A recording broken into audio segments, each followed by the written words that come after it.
America மற்றும் Israel படைகள் Iran போர் கப்பல்களை குறிவைத்து தாக்குதல் நடத்தி வருகிறது. இப்படி பதற்றமான சூழலுக்கு மத்தியில் ஈரானின் மற்றொரு போர்க்கப்பலான ஐரிஸ் லாவான் கப்பலுக்கு இந்தியா அடைக்கலம் கொடுத்துள்ள சம்பவம்தான் அமெரிக்காவை அதிர்ச்சியடைய வைத்துள்ளது.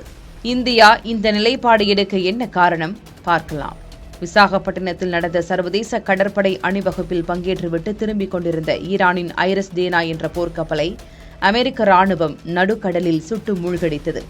இது உலகளவில் பெரும் அதிர்வலைகளை ஏற்படுத்தியது. இந்திய எல்லையில் இந்த சம்பவம் அரங்கேறியதால் இந்தியா மீது பல்வேறு விமர்சனங்கள் வைக்கப்பட்டன. இந்நிலையில் ஐரிஸ் தேனா போர்க்கப்பல் தகர்க்கப்பட்ட நிலையில் ஈரானின் மற்றொரு போர்க்கப்பலில் தொழில்நுட்ப கோளாறு ஏற்பட்டதாக கூறி அதை அவசரமாக கொச்சி துறைமுகத்தில் நிறுத்த அனுமதிக்குமாறு ஈரான் தரப்பு இந்தியாவை கேட்டுக் கொண்டதாக கூறப்படுகிறது. இந்த கோரிக்கையை ஏற்றுக்கொண்ட இந்தியா மார்ச் 1ஆம் தேதிக்குள் துறைமுகத்திற்கு வந்து சேர அனுமதி அளித்தது. அந்த வகையில் மார்ச் 4ஆம் தேதி ஐரிஸ் லாவான் கொச்சி வந்தடைந்தது. இந்த கப்பலில் இருந்த 183 ஈரான் நாட்டின் கடற்படை வீரர்கள் இந்திய கடற்படை அலுவலகத்தில் பாதுகாப்பாக தங்க வைக்கப்பட்டுள்ளனர். அவர்களுக்கு தேவையான அனைத்து உதவிகளையும் இந்தியா வழங்கி வருகிறது.